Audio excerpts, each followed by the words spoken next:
stay. My name is Jake, and a while back I was presented with the task of honoring a musician who not only embodies all the hopes, pride, and integrity of every aspiring Kansan, but who has written some of the most enduring and revered songs in rock history. Unfortunately, I quickly found out that both Joe Walsh and Melissa Etheridge were both busy this weekend. So I was forced to dig deep and find someone else who'd been moderately successful in his strong hands. All kidding aside, I know everyone in this room knows the music, if not the man.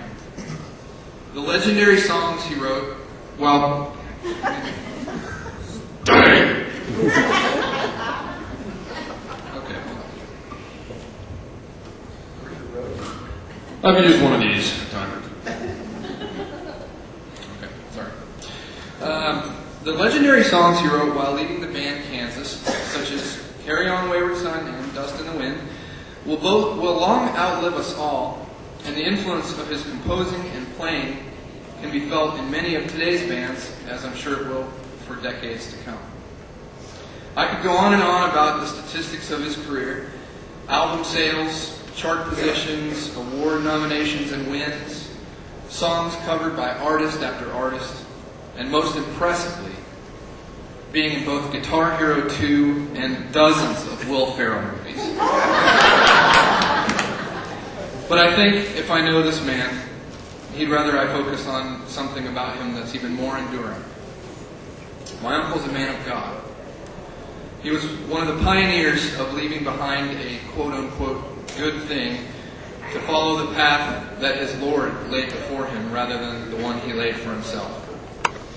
Giving up a lifestyle that most musicians dream of having, he created a new catalog of music in the last 25 years, which was musically equal to his previous work, yet spiritually sound.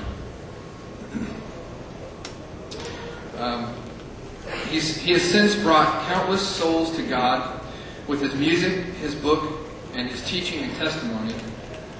I know that this phase of his career means more to him than all the fame and fortune that came before it. He's a man who cares about people and believes fiercely in integrity both in music and in life. He's my uncle, my mentor, my bandmate, he's my guitar hero, and as of this moment, he's the recipient of the 2007 Wheatstock Lifetime Achievement Award.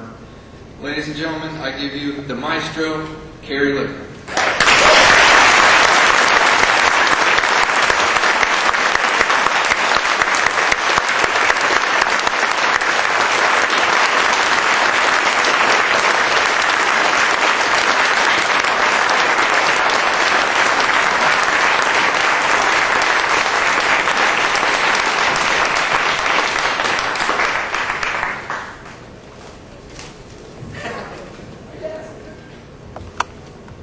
That's a rather difficult introduction to live up to. I hope I'm worthy of it. I'm quite honored, very honored.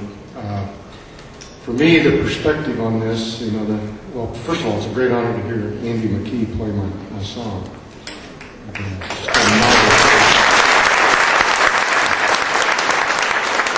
Contrary to most of world opinion, Topeka can produce some awesome musicians.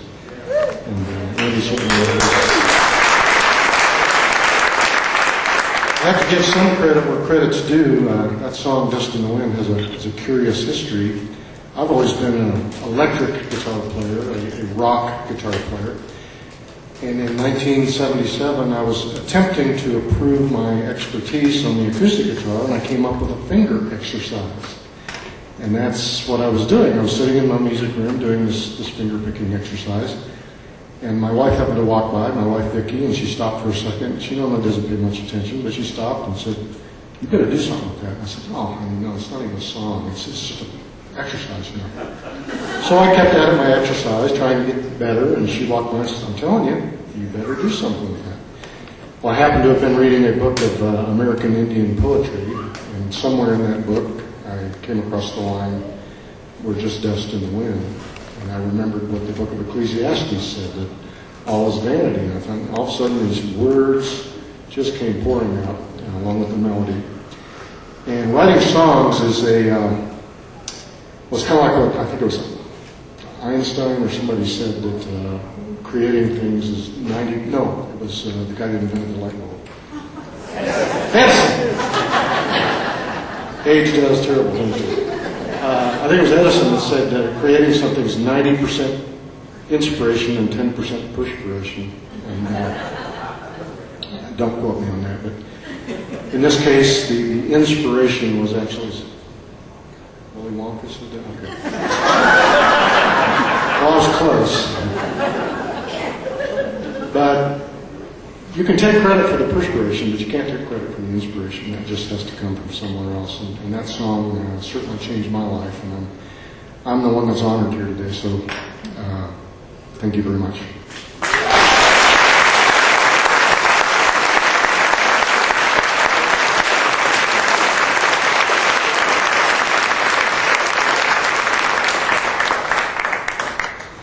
Well, I didn't write anything for this one, so it's probably not going to be remotely clever or have a chuckle in it. But the other guy that's getting an award today for Performer of the Year, you just heard play. I've known his family since I was about the age he was when he started playing guitar, and didn't know him that well, but man, I never in a million years would have imagined that he would turn into what he has turned into. And he does things with a guitar that I've never heard of anyone do before. And finally, this year, he's starting to get some real recognition for it. He's traveled literally the world, every continent I can think of. He's got album after album out. He has this thing. If you read the article in the paper, you know that he was discovered on YouTube, has approaching 6 million hits for his video for Drifting, a song of his. And he was just recently played on an upcoming Josh Groban album. He was on national TV, on the Carson Daly Show. So things are so great for him and just taking off like crazy. And I tell you, it could not happen to a nicer guy. Right.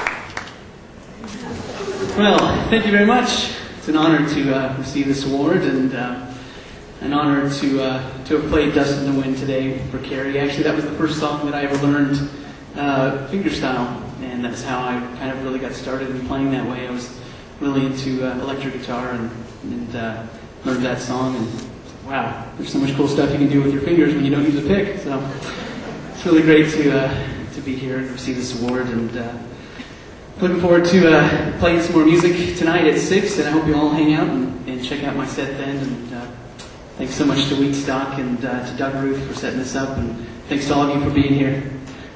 And I hope to see you at 6.